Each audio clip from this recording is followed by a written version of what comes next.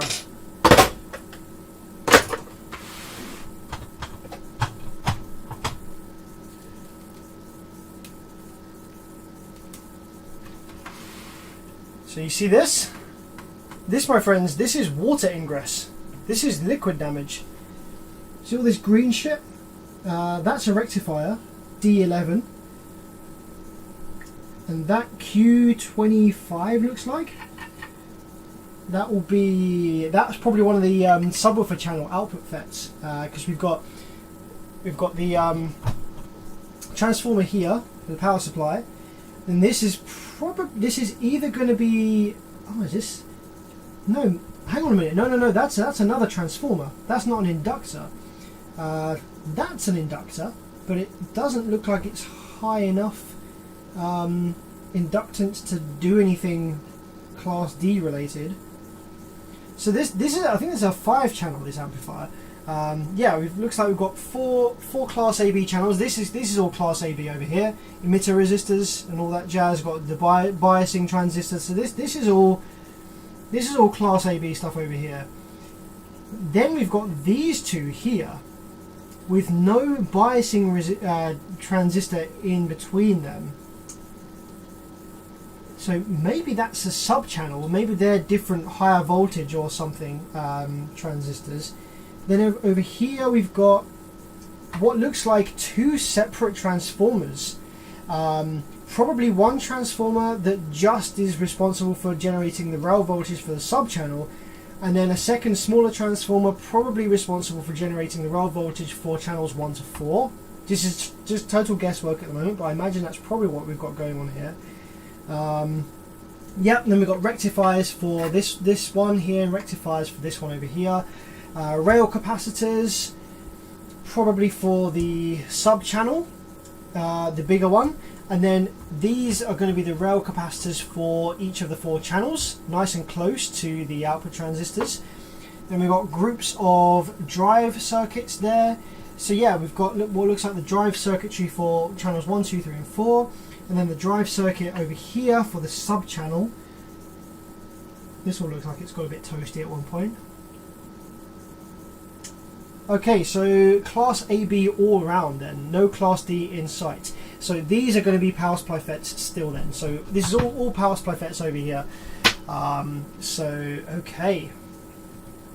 Water ingress. Now the cause of failure might not be as a result of the water ingress, but it is not a good sign anyway.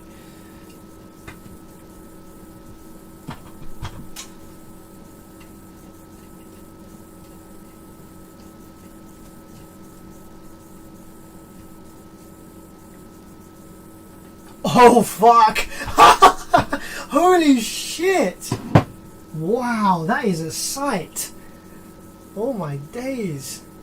Wow, that has got to be the crustiest, jankiest looking FET that I have ever seen. That is a 50 MO6. That's a weak FET. That is not a very strong FET. That's a 50 amp, 60 volt. Jank! That is disgusting. So that explains why we had 0.1 amps worth of current draw on the power supply. Ooh, man, that is fucking festy. You are not wrong. Damn. What have we got over here?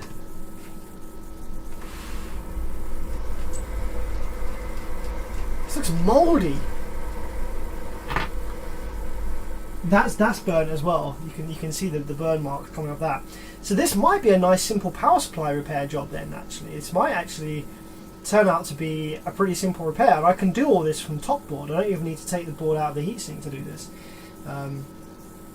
Although it may be a good idea, because we've got water ingress, I'm thinking it might actually be a good idea to take this out of the board in case there's any liquid damage on the back of the PCB. So I think we're going to have to take it out of the board, out of the case anyway.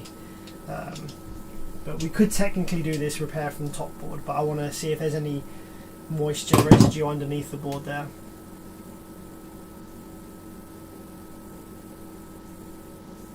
Yeah, this is a 5-channel, Stefan. Yeah, 5-channel. It's all Class AB.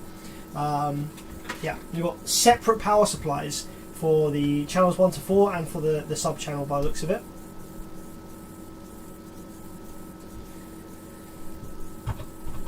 Damn. Oh, I want to poke around with this a little bit. This is jank.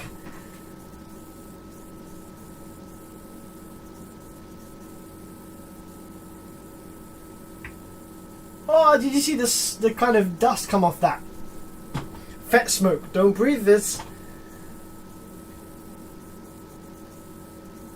Oh, it's like it's been in the sea. It's like properly green. That's a wicked colour. That. I need to sample that colour. Get that on my wall. Oh, look at the inside of this bad boy. That is freaking gross. Holy crap, man. That is grim. Wow.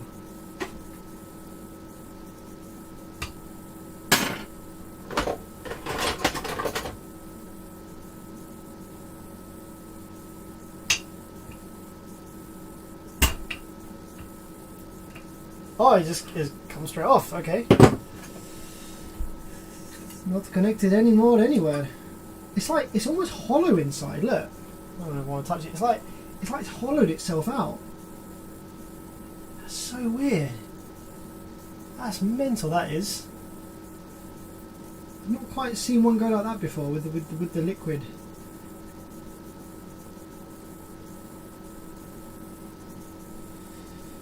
I kind of want to keep it as a souvenir now. Alright, that can go in the bin. In the bin! Who watches Mighty Car Mods? In the bin!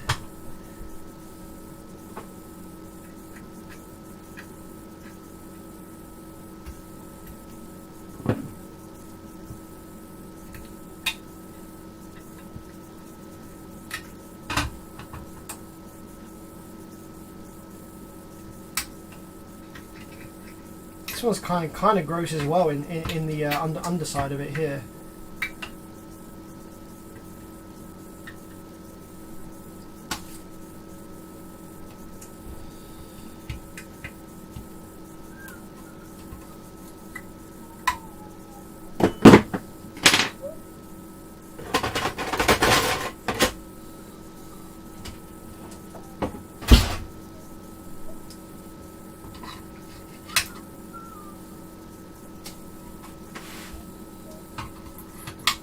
Did the drive circuit survive that?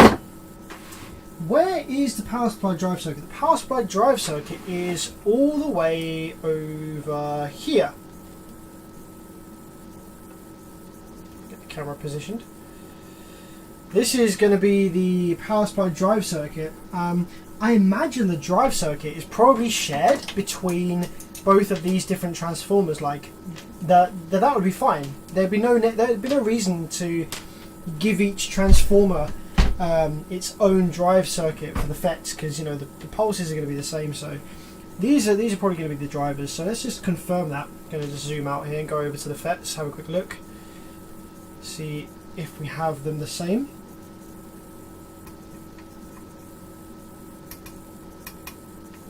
Okay, I think the gate resistors are quite a high value. I was expecting a beep there. I think they're 150. 216.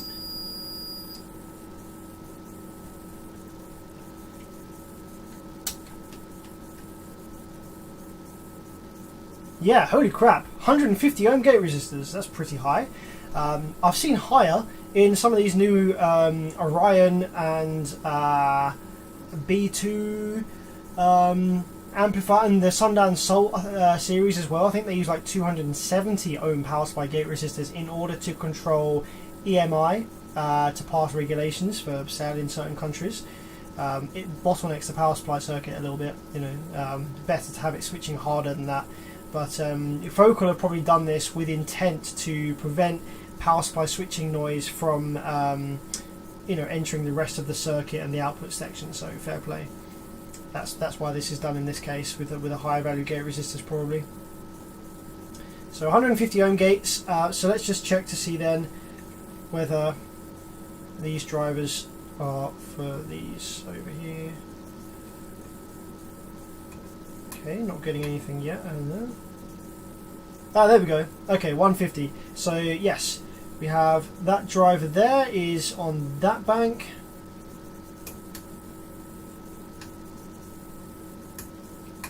Interesting. Are these all?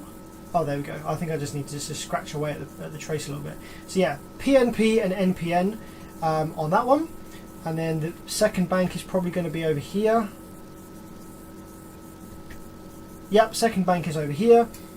NPN and PNP. So I think we've got 2 banks of drivers. So if I go over to the dead side now, imagine, yes, so the drivers are shared between the banks of power supply FETs. Okay. The drivers over here are surface mount and they actually look intact. They look okay. Often with these kind of surface mount drivers, when they fail, they will burn dramatically. They actually look pretty good, and considering we have 150 ohm gate resistors, that's a nice high value. So it's going to protect the drivers a little bit. So I almost guarantee those drivers are going to be absolutely fine. So I don't think we need to worry about looking at changing those just yet. I think they're going to be absolutely fine.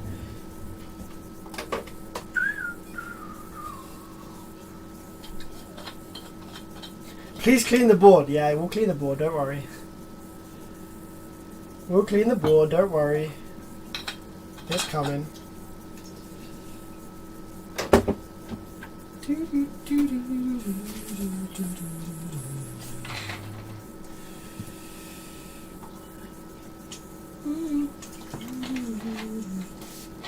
So talking about mighty car mods, who here had a sex spec car back in the day? Love to hear about it.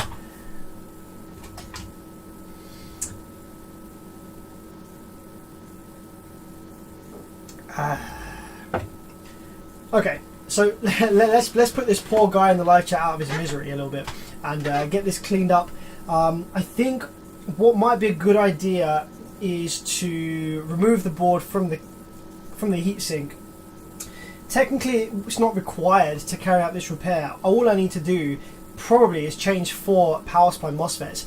I think the output section was going to be okay because clearly that's what caused the problem over here, that water ingress.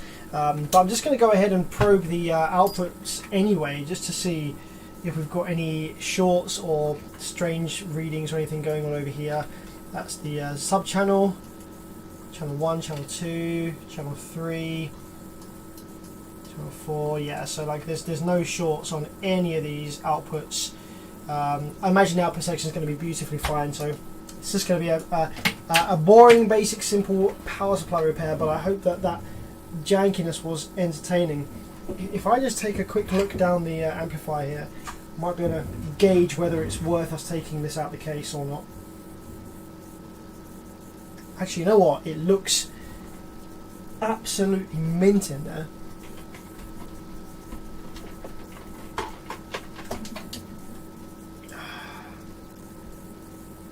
Doesn't even look like there's any water at the bottom. I think it's just come from the top.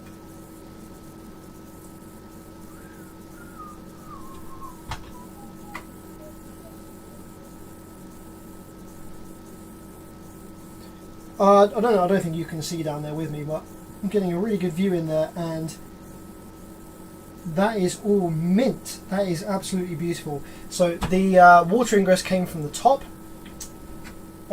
So really there's no need to take that out of the heatsink. We just need to replace the 4 FETs on the top here, and then it should be good to go. So let's put this poor guy out of his misery and get some isopropyl alcohol and clean that bad boy off, shall we? Nope, that's activator. Clean. There we go, 99% ISO.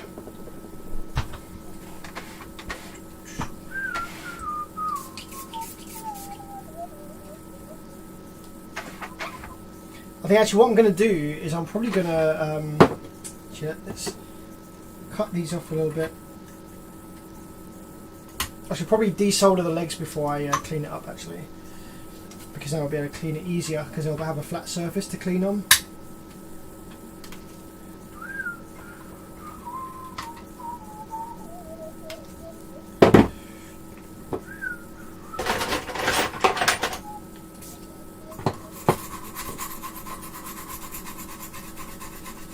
See, these rectifiers were pretty bad as well actually between their legs. I imagine that they're going to be perfectly fine. Rectifiers are very rugged unless it's a Sundown full bridge.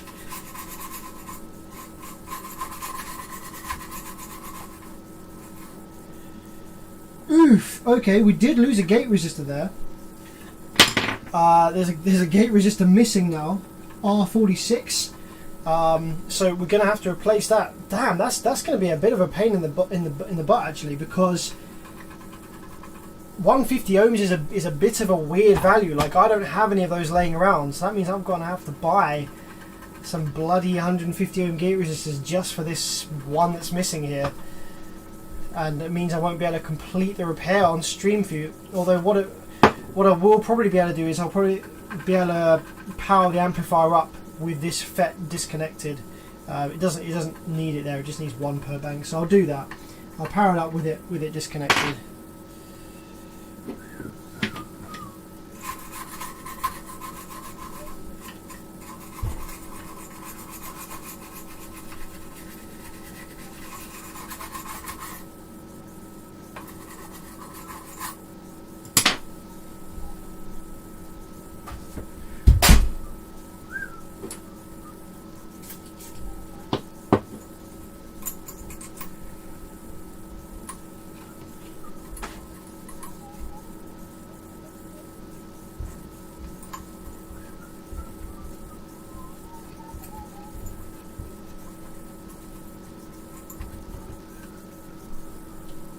Is that an 0805 package? Maybe. It's quite small. I don't think it's that small. I think it could be the 2012, maybe? It's not mad small. I might have one on a donor board actually. You know what? I've got loads and loads of donor boards downstairs. They're actually in the van. It's going to be a pain in the ass to get them out. I probably have a 150 ohm gate resistor on a donor board somewhere, but not within reach. Not within streamable reach. So.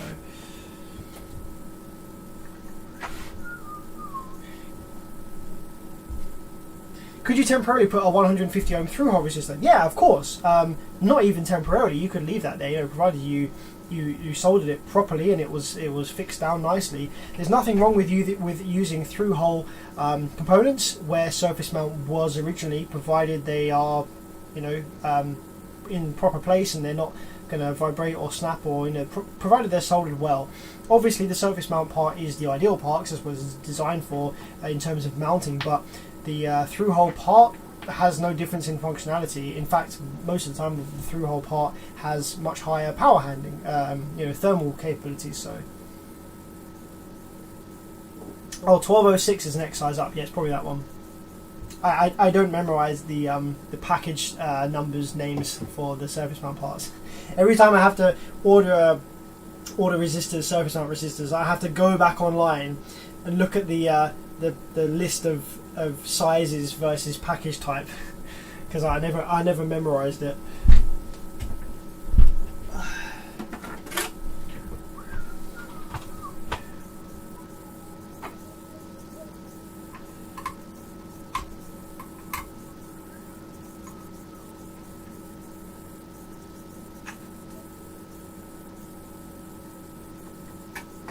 I think I need a bit of flux on here. Actually, it's dried right up with the isopropyl alcohol. Need a bit of flux on there.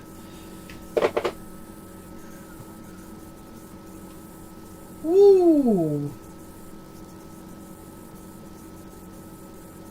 bonfire night.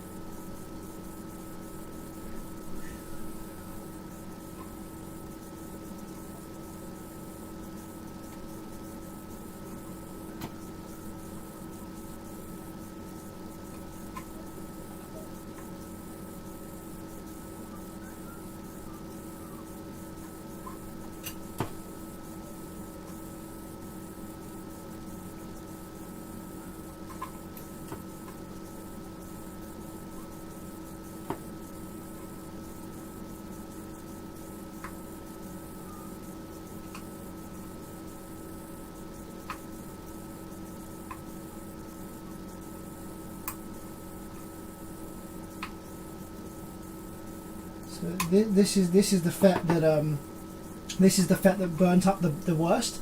So I think that leg there has kind of welded itself down a little bit harder than the rest of them. So might have to attack that one a little bit more. Don't want to heat it up too much because you can damage the pads. Worst case, we will have to remove the board from the heatsink and attack it from the back.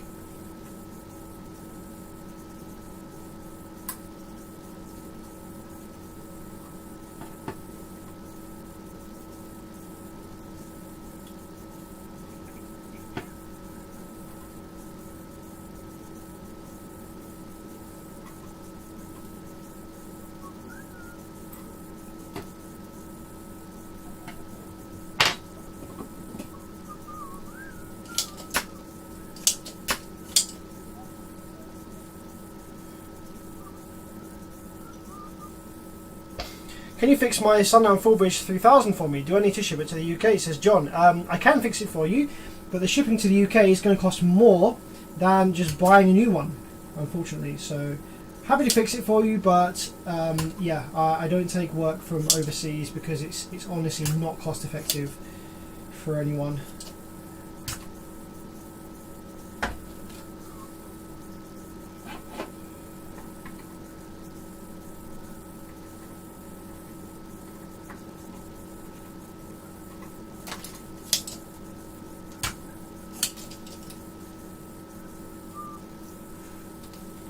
Can you make a resistor from multiple resistors for testing? Yes, you can, of course.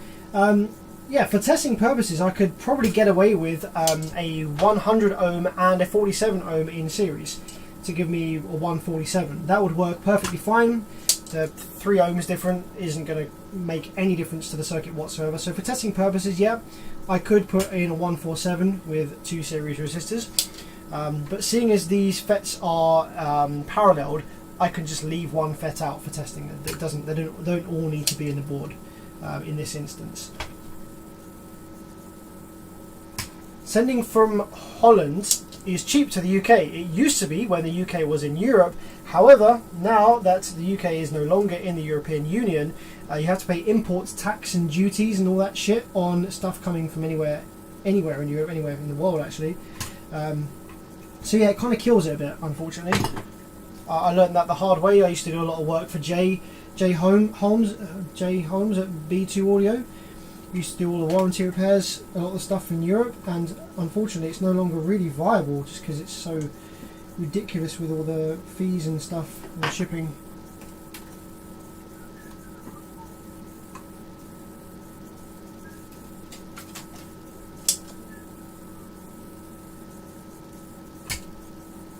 Hey, I got it out. However, although I did manage to get the old leg out there of that one, I think I am going to have to go ahead and remove this from the heatsink because, as you can see, because that all burnt away when this FET died. It completely annihilated the trace there. Let's give that some more isopropyl alcohol to get rid of the flux I've just put on there. Annihilated that via and that pad. So when it comes to soldering the new FET on there, I haven't actually really got anything to solder the drain leg to, and I would have to be relying on it just finding the solder at the back, which you can't rely on that. It doesn't always work. So we're going to have to take this out of the case now. That's fine.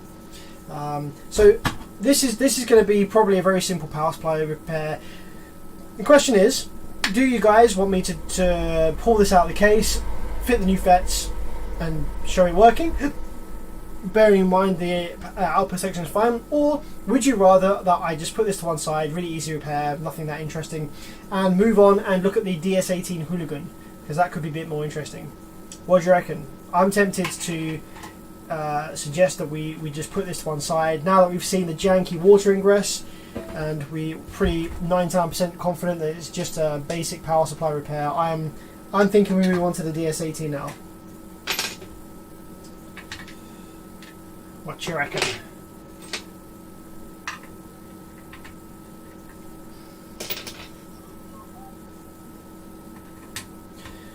Someone said you can bridge it from the other FET. Oh shit! Actually, hang on. Yeah, you can bridge it from the other FET, but that's really janky. Like, it looks bad. It's like, yeah, it's the easy way out. It looks bad, but you could do it. But I've just actually realised that the trace here is actually on the top of the board, so it's fine. It's actually fine. I can do it from the top board, so maybe I'll just do it. Because look, I was assuming wrongly that the trace for this pad was on the underside of the board, but it's not. It's actually here. Look, this is the 12 volts. See? So all I need to do is just solder it to this bit of pad here. So let's just do that real quick.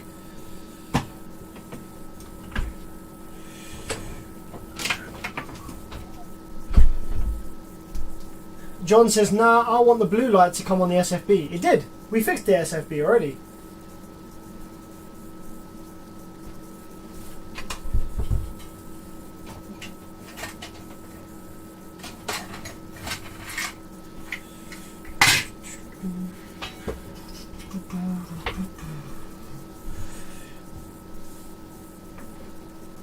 DS18. Yep, we'll do the DS18. I'm just going to quickly shove some FETs in this, just while I'm here because I can. I'm going to shove in some P65 NF06.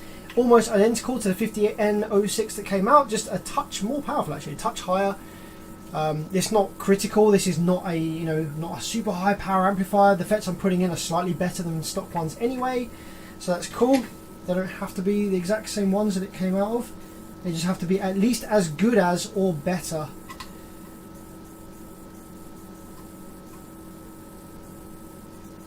And naturally they have to work with the drive circuit that's here. So I'm not putting a FET in this one because we're missing the gate resistor. But I am going to drop a FET in this one, which has the dodgy via.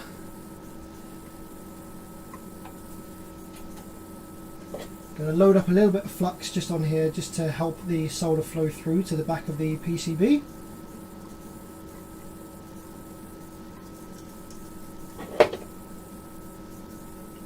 What got you into doing this stuff, says Anthony.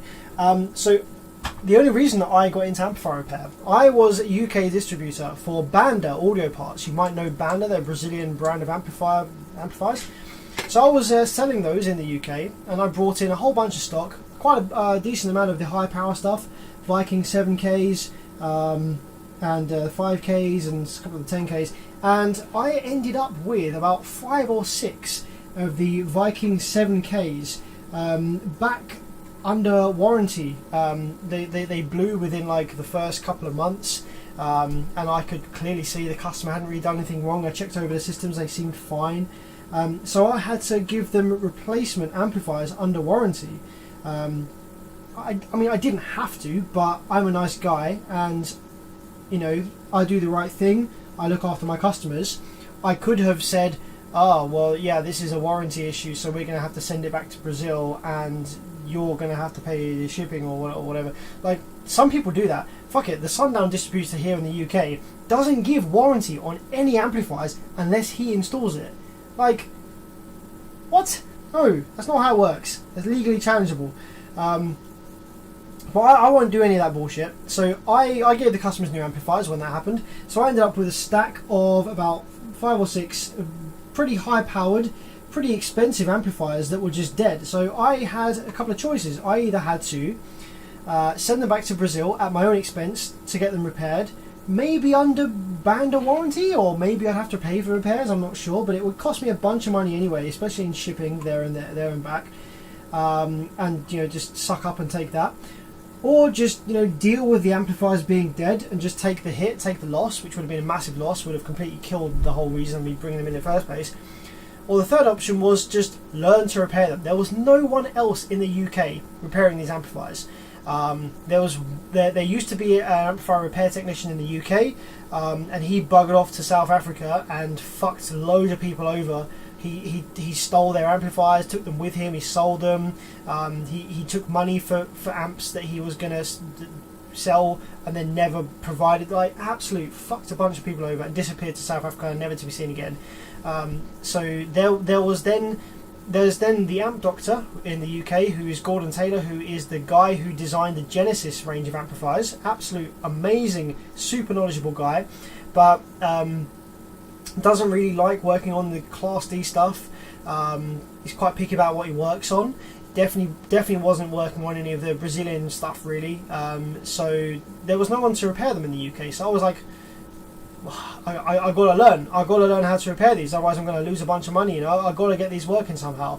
So I just tried and error. I just tried to repair them. I actually did get some help from Gordon from the amp doctor. He gave me loads of tips. Really helpful. Spoke to a couple of other guys who did amplifier repair, and also downloaded Perry's amplifier repair guide from bcae1.com, which is the holy grail bible of car amplifier repair. Literally, I learned pretty much everything from that, and then gained on top of that with my own knowledge. So yeah, I just started repairing car amps because I kind of had to, so I didn't lose a bunch of money. So in the end, managed to end up fixing all of them, all the Bandas fixed, and then I started taking on the customer repairs for other stuff. At first I was like, you know what, I'm not really experienced in this, I don't know if I can get it working again, but you know, I'm happy to give it a go. I won't charge you much. I didn't charge much at all back when I first started, just to gain my own experience, and just kind of grew from there, I guess.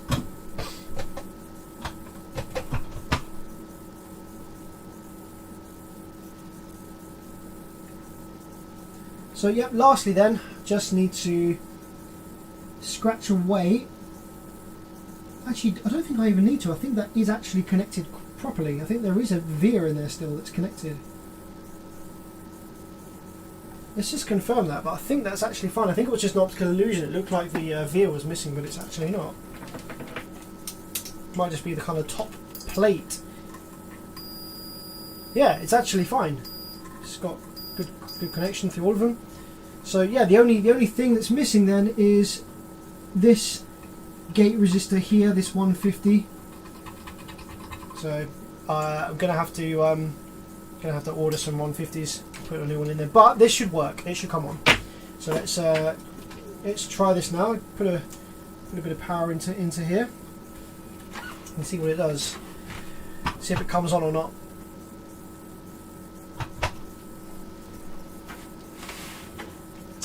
Where's the LEDs on this thing? In the front somewhere? Are they on the board here? Don't know where the LEDs are. It might not even have any, actually, thinking about it. Does it even have any LEDs on it anywhere? Maybe not. Who knows? Let's give it power anyway and see what happens. So, power supply coming on. Okay, that 0.1 amps worth of parasitic draw has gone, no longer present. So, oscilloscope probe. Let's take her down a bit on the voltage divide. Oh shit! Wrong button. Give you the scope screen. Probe the power supply FET there, and hit the remote and see what happens. Okay, that looks like it's going to be a square wave. Oh, 0.7 amps worth of current draw. 0.8. Well, that's very, very, very low idle current draw. Wow, from a 5-channel amplifier. Bear in mind, there's 5 channels idling right now. There's 5 channels idling right now, doing nothing. That is super, super low current draw on idle. Wow, crazy. Okay, looks good. Yep. And let's check the gate drive. The gate drive is going to be a bit slopey because we've got those 150 ohm gate resistors. Yeah, look at that. That is a slopey looking gate drive. You can see there, that's when the FET turns on, that little dip there. The FET turns on there and it kind of slams a little bit, and then it turns off there as well. See, that's the VT. So on these FETs, the VT is just under 5 volts. It's going to be about 4.3, 4.5 volts. 4.5 volts worth of VT on these FETs. And just make sure we haven't got any DC offset on any of the output channels. Provided we haven't, then this is probably going to work fine because there was probably nothing wrong with the output section in the first place. Yeah, cool. I still can't see an LED.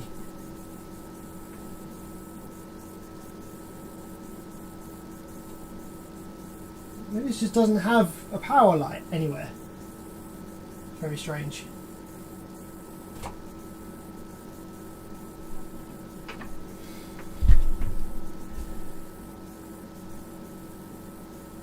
Yes, Randall. I did actually hear that as well. When he moved to South Africa, he also ran off with people's money just to spit. Yeah, I heard he did the same thing out there as well. We had someone from South Africa come onto the UK forums and you know, talk shit about it as well. So yeah, seems like something that he just does, I guess. So the top of the amp is, I think, the case that I took off. Oh no! Ah, the top of the amp. No, sorry. Yes, you're right. The LED is going to be on the back here, isn't it? Yeah, that's the LED, just on the the front or the back front. Yeah, there's the LED. That's why I couldn't see it. Okay, cool. That's cool. So let's bag up the bits for that, put that to one side, and then move on to the last amplifier for this evening, which is the DS18 Hooligan.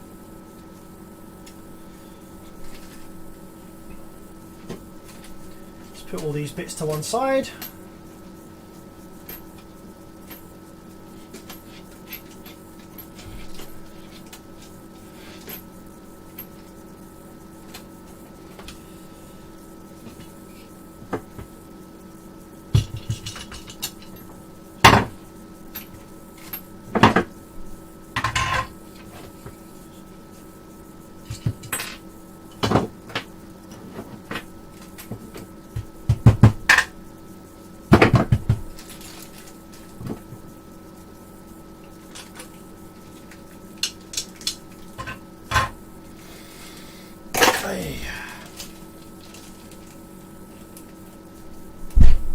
Is it true that normal class D amplifiers can hit low notes better than full bridge? No, no, absolute bullshit. It's not. That is absolute nonsense. If you want to, John, if you want to skip back towards the start of the live stream, I actually talked in depth about that, about misconceptions with people having stupid ideas about what full bridge is. And so skip back in the video a little bit and listen to what I say about full bridge, and that will answer your question there.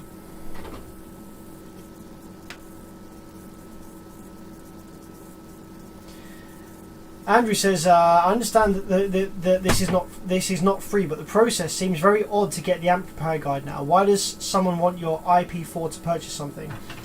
I don't know. Perry's very... He's always been very kind of... a bit like that. Like, when I bought the guide... I had the way that the guide was bought... You only had like 2 or 3 chances to download it. Once you press the button more than like 2 times or something, it wouldn't let you download it anymore. And I was having massive issues with my internet at the time, and it kept failing. The download kept failing.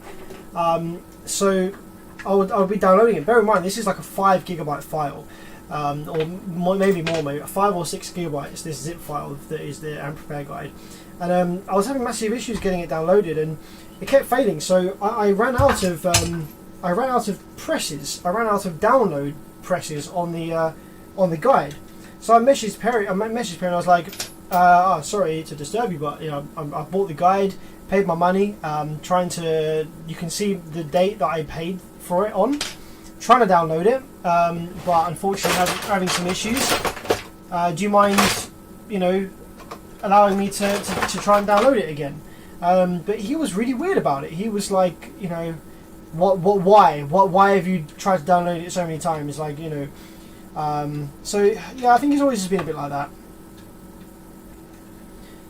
that. He's very worried, paranoid about, like, he's very paranoid about someone buying it and then like sending it the link to all their friends, or sending it to all their friends, or I don't know. Not too sure.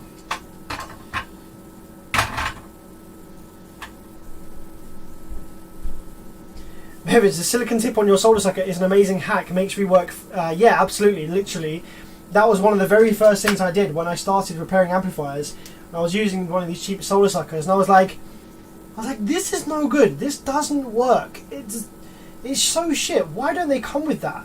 Like, literally. I was trying to, it wasn't working so good, and it was a pain in the ass with that plastic tip. And I was looking around my bench, I was like, I need a way to make this an airtight seal, you know, and it would be great if it was flexible so I can get my iron underneath it and it still create an airtight seal. And my soldering iron tips, they when they come brand new, they come with this silicone tip on it like that, just as like a kind of packaging protection. And I was like, oh, that looks about the right size, that looks pretty good. So yeah, just literally. Shit, is that still fucking hot? For fuck's sake. So yeah, literally just grabbed one off of a soldering tip that I got, banged it on there, and I was like, hey, that's exactly the right size, and it works amazing. Literally, the best hack you can do. It turns these solder suckers from a cheap, difficult to use, like unreliable, like piece of crap to actually a really reliable, usable, solid tool. I actually find it quicker using these than I do desoldering guns, because with a desoldering gun, you have to empty it a lot. You have to change the filter in it. Sometimes the nozzle gets clogged up as well. And honestly, it's not that much quicker. Once you get quick with these things, they are rapid. Once you really nail down the technique of when to press the button, the angles and everything, once you nail that down, it is rapid. It is almost as quick as using a desoldering gun. Maybe not as quick as when the gun is fresh and super hot and, you know, you're just banging through.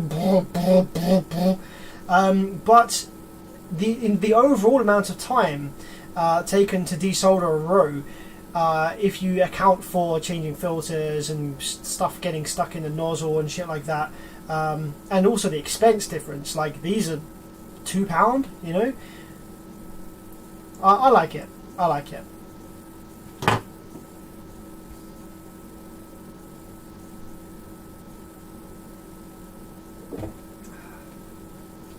Did he make you buy it again? No. Fortunately, he reluctantly... no, actually, no. I remember now. He didn't make me buy it again. And he wouldn't give me another download link. But I managed to resurrect one of my failed downloads. You know, on Google Chrome, when you're downloading a file, if it says failed network error, sometimes you can click the little arrow and you can click resume, and it will then try and download it again from the same source. You know, using the bit that it's downloaded already, it will try and resume the download. And I was able to resume one of my failed downloads, and it then finished. But so yeah, it didn't actually help. Did he forget the item was on? And no, it was still a little bit spicy. It hadn't fully cooled down yet. It was a little bit spicy. Right, DS18. Let me go grab it.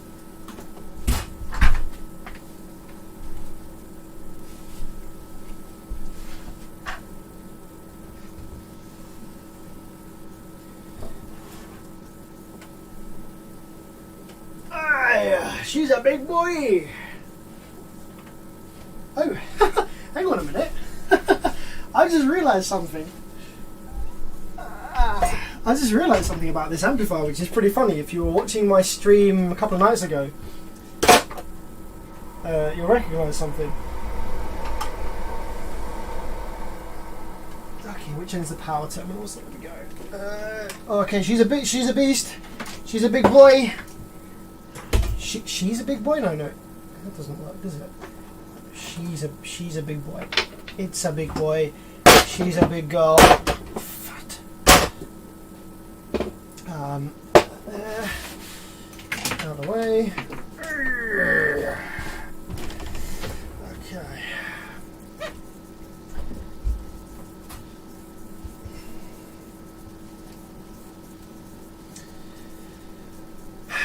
So, what's this then? Get that camera out of the way a little bit. Get that up there. So, this is the DS18 Hooligan 8K. Well, I haven't actually seen one of these before, so you're seeing this for the first time with me. Got a little display on the front. I imagine that might be a voltmeter. Yes, it is. You can see here it says display and then temperature and DC voltage. So you can, there's probably a button somewhere you can switch between the two, or maybe it just flickers between the two. High power SPL amplifier. We have dual inputs, I think. Yep, dual inputs on that side.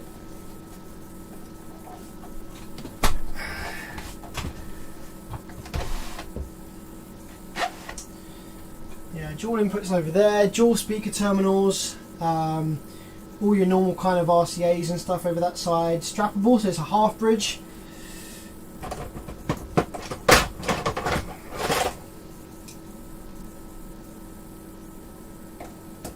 Yo, Will Graham.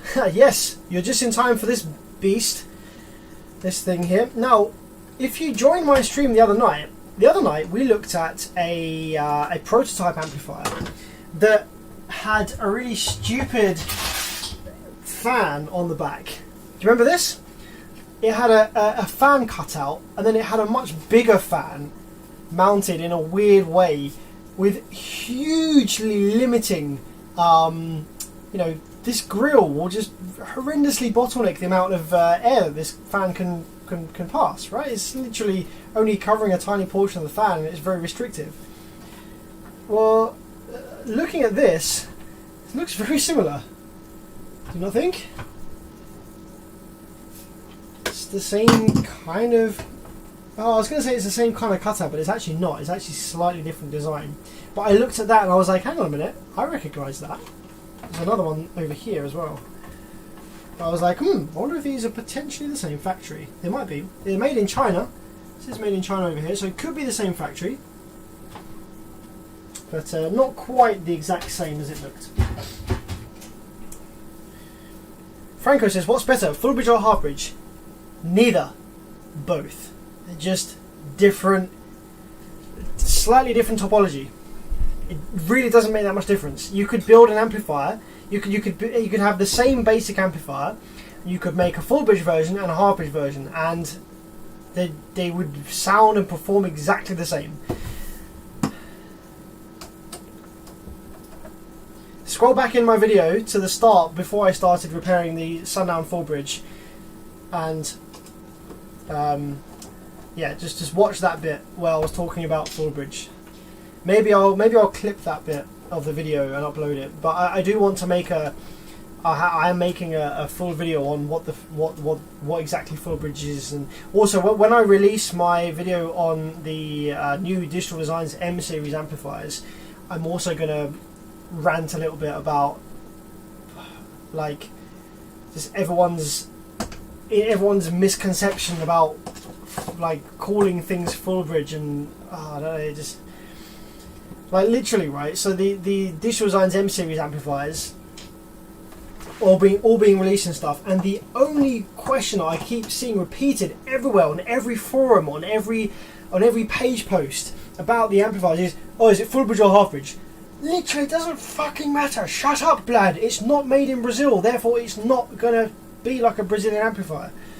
The question that they mean is it a Brazilian circuit design? They don't really mean, is it full bridge? They're just wrongly associating full bridge topology with Brazilian amplifiers, which is wrong. Brazilian amplifiers just generally happen to be full bridge topology. Doesn't mean that full bridge amplifiers are anything like Brazilians. The reason Brazilian amplifiers are like they are is because they're designed and made in Brazil for the Brazilian audio market. If the Brazilians instead made their amplifiers half bridge, they would be exactly the same. They would be exactly the same as they are now, in terms of how they sound, in terms of how reliable they are, etc. The only difference is that you'll be able to strap them.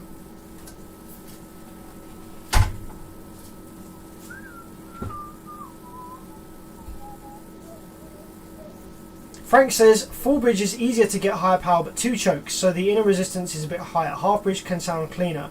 No, I disagree. If you look at all of the half bridges, they are often 4, like they're either 2 or 4 paralleled amplifiers on the same PCB. Actually, hey, fuck it. There's one right here in front of me.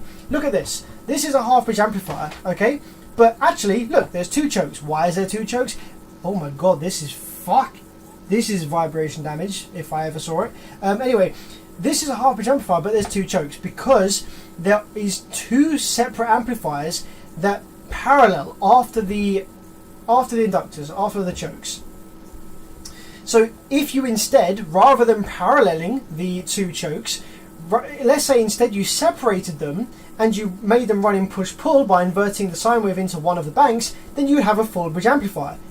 I could probably quite easily modify this to be full bridge, and it wouldn't really make a difference as to how it operated. All it meant is that it meant I could use half of the rail voltage, and you know, actually by making this full bridge, it would kind of do double the output power with the same rail voltage. I'll just have to upgrade all the FETs and stuff so it can handle the additional current draw. But you could turn this into a full bridge like relatively easily, I reckon. You'd have to cut traces and stuff, but it could be done. Like, it wouldn't be a massive, like, ridiculous task. But yeah, anyway, what the fuck is this circuit? This is mad. What the fuck? This is the first time I'm seeing something like this, to be honest. Haven't seen this layout before. It's probably a generic kind of circuit design, but what the hell is going on here? This is very interesting. What the fuck? So this has clearly been rattled to shit. This has been mounted to a really, really bad enclosure. So this inductor here, this is properly loose. Like the zip tie is snapped off. There you go. And it's obviously got really, really hot because this zip tie is brittle. It's like spaghetti. Spaghetti. So you can see that this is cooked up. So this inductor is probably shorting internally. This one is still this one over here is still seated down and it still has a zip tie around it. This one's probably shorting. We've probably got dead output FETs, but oh boy, what's going on over there? Oh, okay. I see something over here. Let's zoom you in down there. Okay, yeah, there.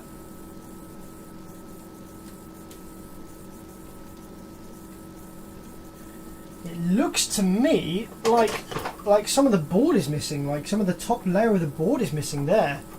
Like, see that? That's like blue there, and then this is the wafer, like, kind of layer. The waffle layer or whatever, you know, this is the... Holy shit. Okay. Now, that could just be coincidence, could just be like manufacturing defect, but it also could be as a result of a massive spike, massive spark, massive shorting. So a couple of the capacitors here are missing their tops, which is not the end of the world, doesn't matter too much. They may short against the top of the case, but don't really see any evidence of that. A really interesting design though. Down here we've got this kind of daughter board here of little transistors, and it looks like these may be the drivers, perhaps, for each individual FET has its own little driver right next to it, perhaps. Really interesting. Never seen that done before.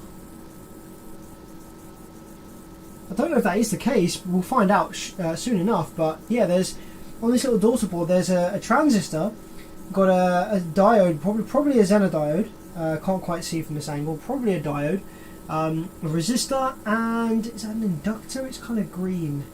Could be two resistors, or it could be an inductor. No, I think this is a resistor. So a couple of resistors. Looks like this amp's been repaired before. Actually, we've got a different package resistor on there, different size. So this has definitely been worked on before. I think this amp's probably going to be pretty old. So see, they've got a different value resist, like different package resistor there. So this has been worked on before in the past.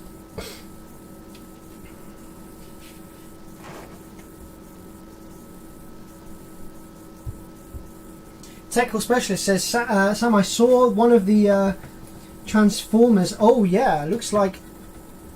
Oh, good spot. I'm not sure how you saw that on the video. Probably because you got a top-down view. But yeah, this inductor, good spot. Really keen eye. When I'm wiggling this around, look, you can see there. I don't think that's soldered properly. I think that, yeah, see that leg? I think that solder is cracked, probably coming off.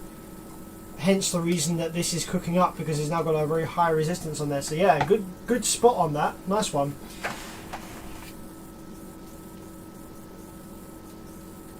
Yeah, you know what? Basehead 30. I kind of like this one as well. I don't know if I don't have a good reason to like it. I guess I like it because it's different. I like seeing shit that, you know, is a bit different that I don't see all the time. It's very interesting. There's a lot of stuff to uncover here. There's a lot of stuff to kind of deal with and go over here. Moving on to the output drive circuit. This is very interesting. So quite a bit of thought has gone into this. So you see there's a couple of little heat sinks here. Yeah, pretty beefy looking heat sinks. Now they are screwed onto the driver board. I imagine there's drive chips, maybe IRS 21844S. Yeah, look, this looks like one of those kind of standard output driver cards. We've got the 072C, the 211, 311, and the 393 up there. So this is going to be your kind of standard type of output driver card. If I just go over here and show you one that I've got laying around. So it's going to be an output driver card like this, but probably only with two IRS 21844S chips instead of 4, because we've only got 2 output banks. So there's going to be 2 of these chips under these heat sinks, but then the chips aren't driving the FETs directly. We then have these 4 buffers per bank. B649 is the top one here. Can't see any of the others just yet. So these are going to be the buffers that buffer the drive before it goes to the FETs. And then you've got these fans here. Now I don't know if these are an afterthought or whether these are part of the design. Actually no, it looks like they're just part of the design, because there's actually spaces for them in the PCB. So you've got these fans here that blow cool air over the drive IC on the heatsink and the drivers. You know, that's some pretty decent thought, you know, gone into that. People praise Sundown amplifiers, Digital Designs, DC Audio, that have pretty much the same circuit as what you see here, but with none of that. None of that calling, none of that thought process gone into the reliability and the heat kind of dissipation over these parts in this amplifier. None of that gone into any of that. So, okay, DS18, fair play. I quite like that. Like, that is some serious thought gone into keeping those parts cool. Not only are the chips buffered, which they're not in the majority of these kind of half bridge amplifiers with this design, the chips drive the FETs directly and they get very hot, and that's why they randomly fail for no reason. But we also have fans blowing over the chips and the buffers. Pretty cool. What else we got going on in here? These are some pretty big inductors here. These great big green kind of teal looking things, these are inductors. These are pretty big. So here we have our auxiliary voltages. We have our 15 volts plus minus generated over here. Big inductors again here instead of the tiny pissy green ones that usually go bad in the normal Korean boards. These are the kind of VCC capacitors, the rail capacitors if you like, for the VCC plus minus 15. Preamp circuit. What have we got here? This is the here we go. We've got plus minus 5 volts.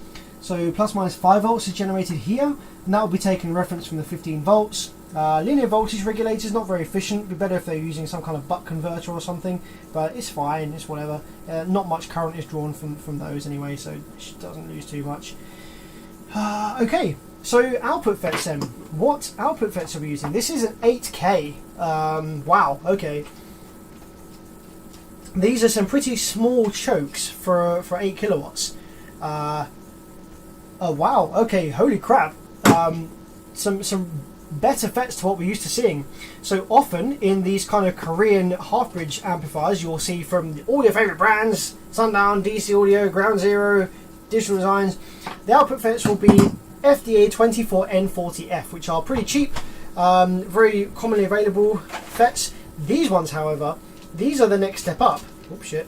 These are FQA in this case. What was it? FQ? Yeah, FQA or FDA? FQA 30N40. So these are the 30 amp 400 volt variant. So they're a step up from the 24N40F. Wow, okay. I have to say, I don't think I've seen those FETs in a kind of half bridge board like this before. I've seen the I think I've seen the 24N50s. I don't think I've ever seen the 30N40s. I think they're going to be fucking expensive, so I wonder if we've got any dead output FETs here. I think they're going to cost a fair bit, especially in today's market.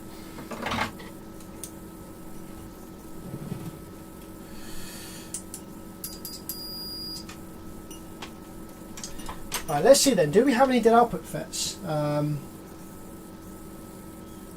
Let's go around here and have a look. Zoom right out on there. This amp's so big that it doesn't quite fit in the camera view.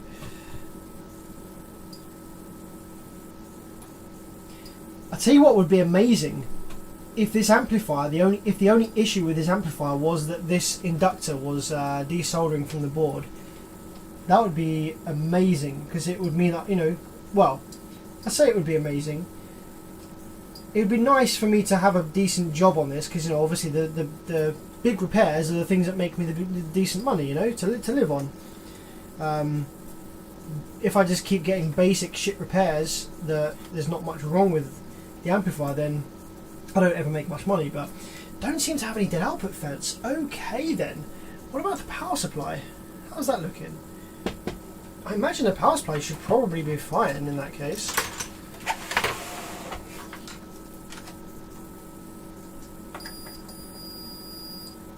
Yep, we're building voltage in the power supply, so don't seem to have any dead power supply FETs.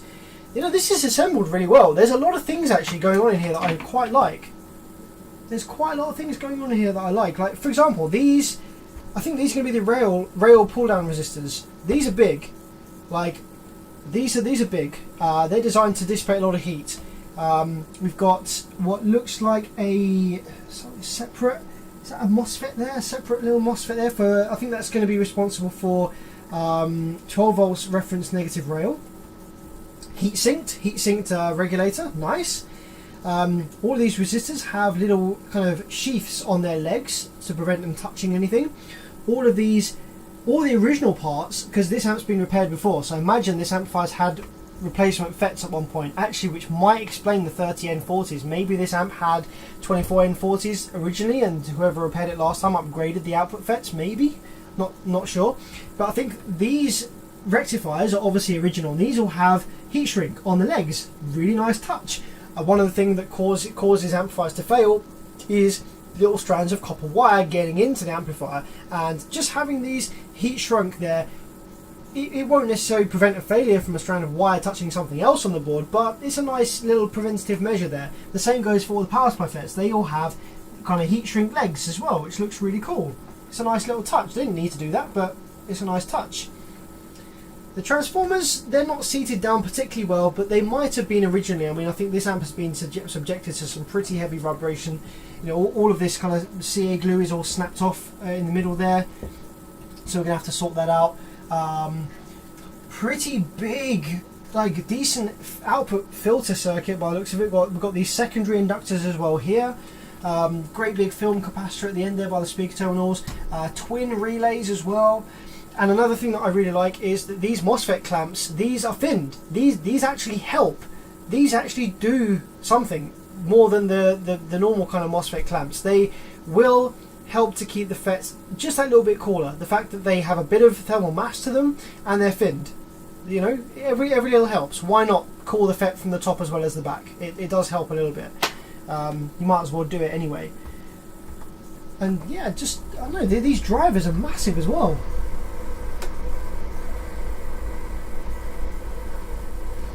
These are going to be the power supply drivers. These are fucking massive. They're TO220 package.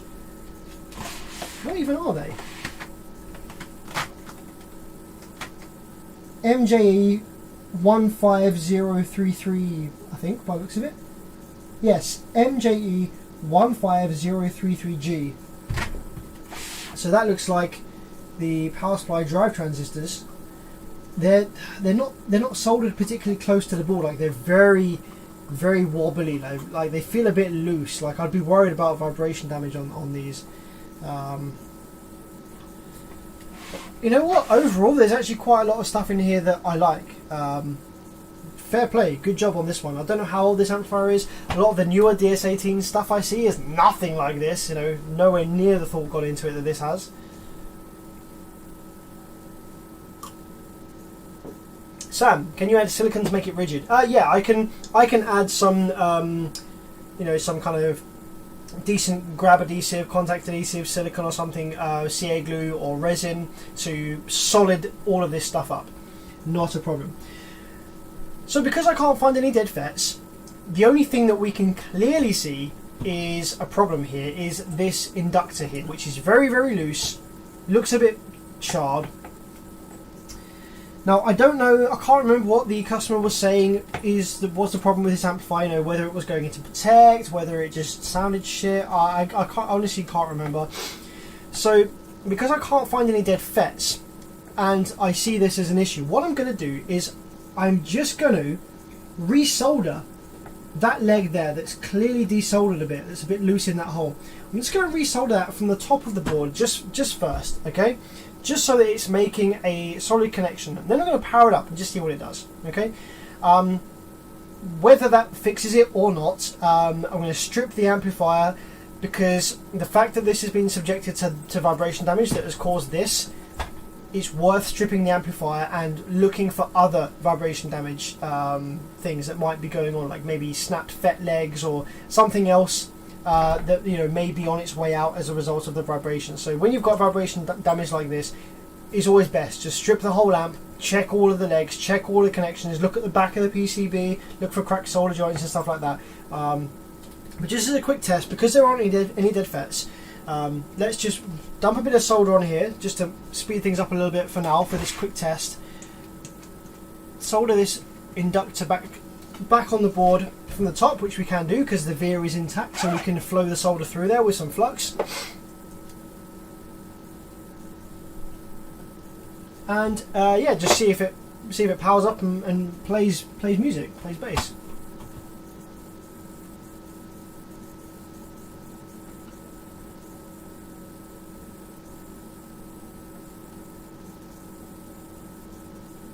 Interesting you say that, Benjamin. No, sorry, Vovrostef. Interesting you say that. I have actually seen Hyphonics amplifiers with very, very similar kind of build quality and design choices when it comes to those heat sinks on the MOSFETs and the heat shrink on the legs and stuff like that. I have repaired some Hyphonics amplifiers that have very, very similar assembly choices made, so that doesn't surprise me that you say it's the same as the Hyphonics one that you just said there.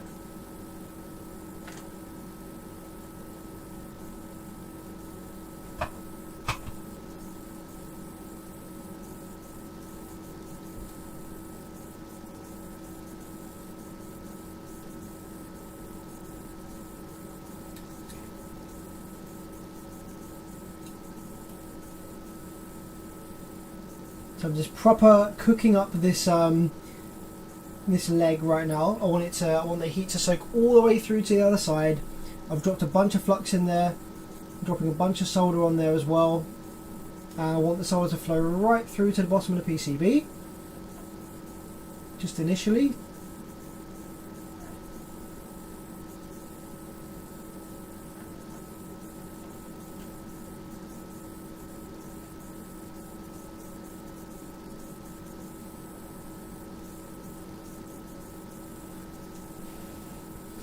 There we go. So I'm just going to now see, I'm going to let that cool down for a sec, and then see if it still feels like as loose as it did on that leg. And if it feels like much more solid, then I'm happy just to sort of power it up and see what's going on before I have to strip it down. Could I pour epoxy resin into my transformer and choke to prevent it from rattling? Frank, you can, but you also have to be careful that you don't insulate the winds from being able to release their heat. You know, they get hot, so they need to be able to radiate their heat away. If you just completely cover it in resin, then it's probably going to overheat. So you need a good balance between being seated down and solid, but also be able to radiate its heat away. What time is it there in the UK? It is 11:51 PM.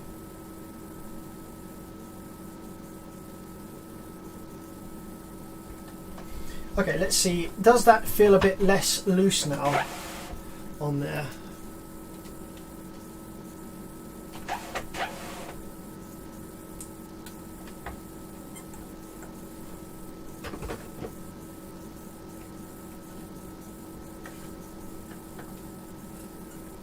Yes, it actually looks pretty solid. Like it's not moving at the bottom of that lead anymore.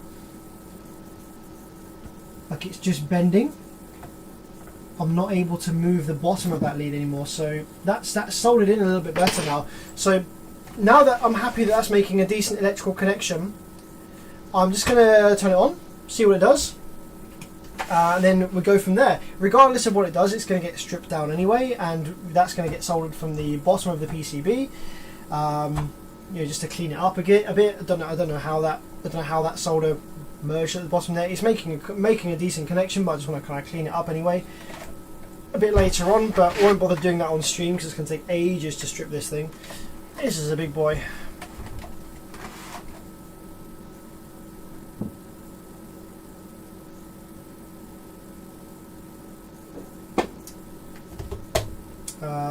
Where's my hammer?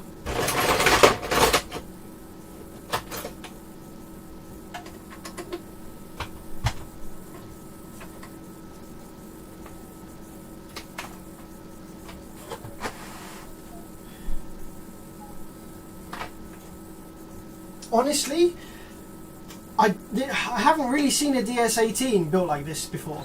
So when you say, are all DS18s like this, as good as this? No. DS18 don't design or R&D any of their own circuits. Everything that DS18 make is just a cookie cutter off the shelf generic circuit. And depending on how much money they're spending with the factory at the time, different amounts of effort will go into preventative measures for the circuit, like this one for example here. So whichever factory they worked with to make this amplifier, the factory obviously knew what they were doing, and put these things in place to improve the reliability of the amplifier a bit, to make it run nice and cool. And DS18 will have paid for that to be done. But I feel like this is probably quite an old one now. A lot of the newer DS18 stuff I've seen is nowhere up to this level, really. Okay, let's do this then. Let's give it some power. I'm gonna have to. So this amp's so big that this camera doesn't really work for it. Get it all the way out there, perhaps. Yeah, that's probably alright. That works alright.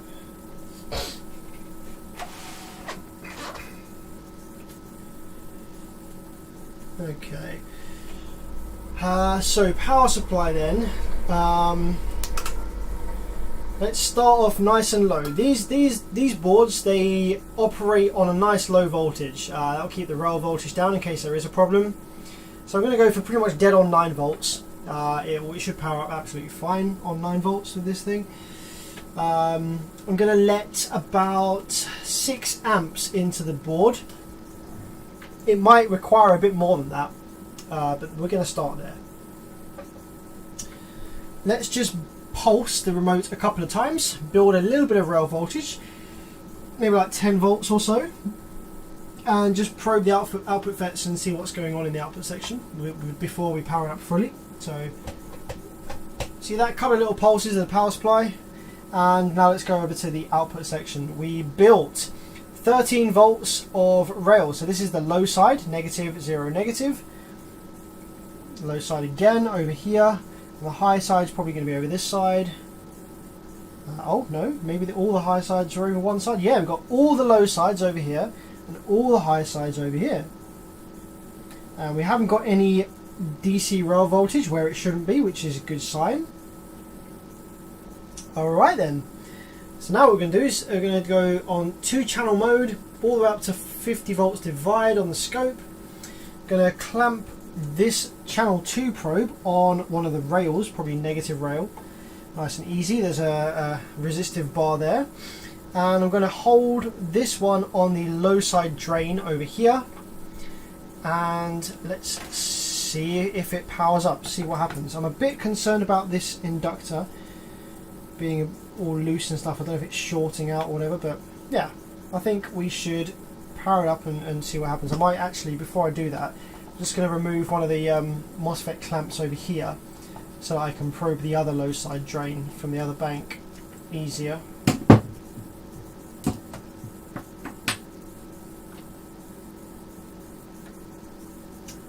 Okay, you ready? Here we go. 3, 2, 1. Ha! Nah, just kidding. Okay, you can see the rail voltage building. As I'm pulsing the remote just a little bit, you can see the negative rail starting to build there. So I'm just going to actually put my goggles on, not leave them on my head this time, and go full retard and see if it turns on. I never like doing this, especially with an amp that's coming like this with this kind of vibration damage, but let's just see what happens, shall we?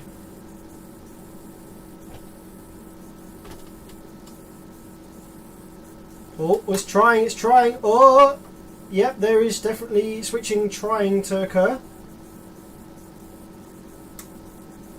Oh, it's... Oh, shit, yeah, it's... Oh, there we go. Wow, it actually needs about 10 volts in order to stabilise. If we go below that, the switching starts to disappear. Interesting. Okay. Well, there we go. There was nice, clean Class D switching.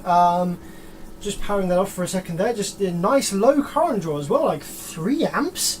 What? This is an 8K big ass Korean style half bridge. 3 amps? That's very, very low idle current draw. Alright, let's power it up again. Make sure it comes on again quickly this time. Boop. There we go, 3.8 amps. 104 volts RMS worth of switching on that bank. Duty cycle at 50% dead. Yeah, looks great. Now, one thing that I probably should do is, while it's powered up, is wiggle this inductor around, but you know, I really don't want to do that. I really don't want to do that. Is potentially, if this is shorting, then by wiggling it around, I might cause a short that blows the FETs, and you know, the amp is working at the moment, so I don't want to really try and kill it. So the amp at the moment is in a working state. Okay, it's going to produce audio like this. The amp is very happy, powering up. Both banks of outputs are switching reliably, nice low current draw, everything is fine. So the only potential problem is this inductor here. So what I'm going to do is, I think I'm going to strip the amplifier, take it out of the case, and I'm actually going to remove this inductor. I'm actually going to desolder it from the board. I'm going to unwind some of the winds a little bit and just check for rubbing, check for any signs of shorting between winds. And if I see any, then I'll isolate it. Maybe have to rewind the inductor, hopefully not, but see how bad it is. Then resolder it to the board. Fucking loads of silicon sealant, mastic, whatever you like, to hold it in place, seal it down, and then it should be good to go. But that's not going to happen tonight because that's going to take hours to strip this down and do that. So yeah, the amplifier itself didn't really have a fault, I guess. I was fully expecting this to maybe be a full output section rebuild. I thought it was going to be quite interesting, but hopefully you guys got a look at this circuit and just kind of take away some of the nice things that some factories and some manufacturers will put into their generic circuit design to improve it a little bit over the competition. And this is definitely one of those amplifiers where some decent thought and care and attention has gone into the assembly.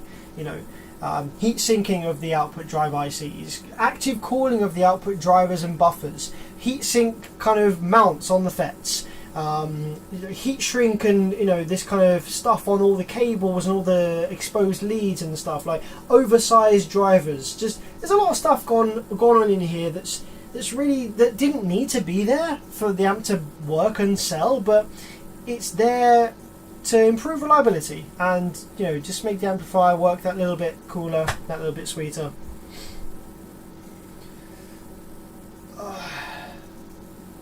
Yeah, this is the DS18 Hooligan. Yeah.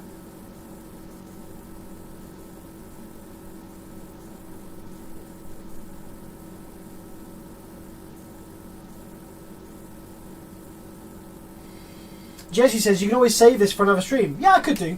Although I don't see, like, stripping a big amplifier like this down and reassembling it. That's not generally like massively good content. It's just me unscrewing shit, and you know, I like to do the best things for streaming is like diagnosing weird faults or explaining different circuit designs or going over stuff like this. Taking a whole board out of the case is kind of boring, I think. So yes, wiggle time. And to sort my back out a little bit. It's actually been pretty decent this evening. I'm quite impressed. I've been sitting down for quite a few hours now and it's actually alright. I'm going to have a packet of crisps. Should I have a packet of crisps? I'm not even hungry. It's midnight. I'm about to go to bed. If I have a packet of crisps, I'm probably going to wake up in the night time raving hungry. So I really want a packet of crisps, but probably not going to have a packet of crisps. Probably shouldn't have a packet of crisps.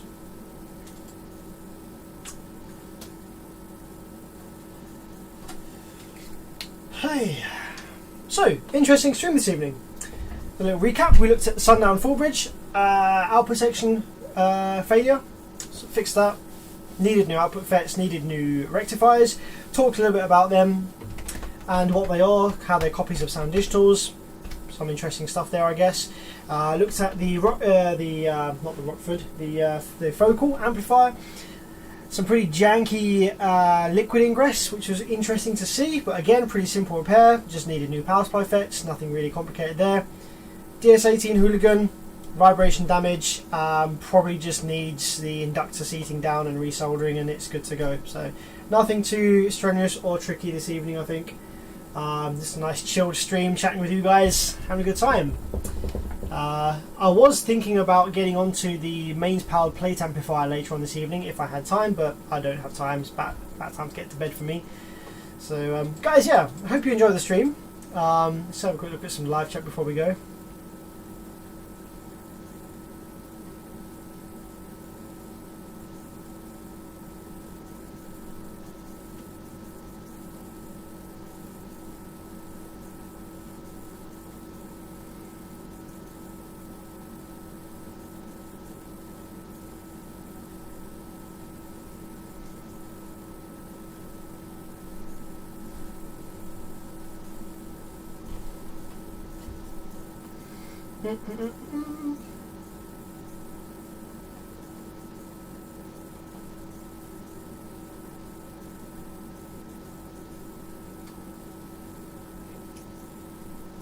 How you liking them DDZ subs you got? Yeah, they're fantastic. The only issue I run into is that the motor force is so ridiculous that I'm just forever running into mechanical excursion limit.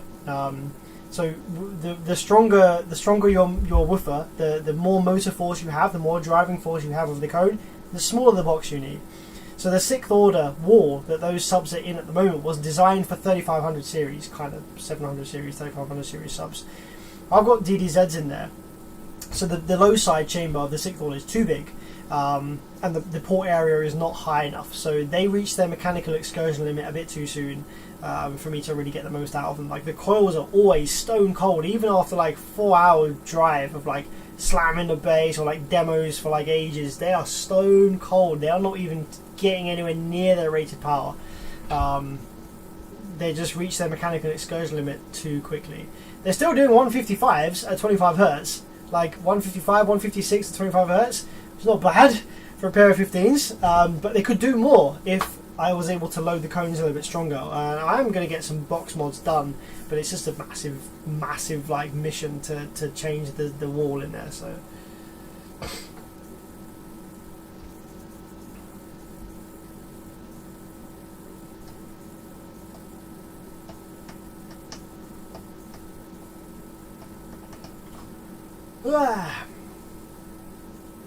Right guys, nice one. I'm gonna get some sleep. Thanks for hanging out with me this evening, repairing some amps for me. I fucking love doing this.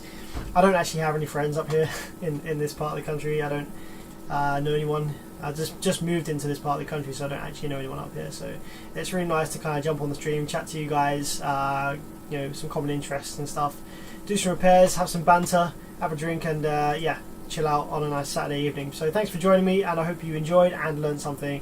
I'll see you in the next stream or the next video. Not sure what will come first. Probably a stream will come next, but videos that are coming up, obviously the audio pipe mod, which I'm working really hard on. It's getting close to being maybe finished. And I've got some other videos planned as well, like explanation stuff about Full Bridge and just informational videos and stuff. Also, I want to do a life update video. I haven't done that in fucking ages. I want to show you guys the Proton, the van. I want to show you guys my house. You know, just kind of go through what kind of sound systems I'm running indoors. Like, why not? Old school days, back in the Bearbiz days. Why not? So yeah, a few stuff planned, and they'll be released over the next few weeks. Yeah, thanks for joining, and see you next time. Bye bye bye.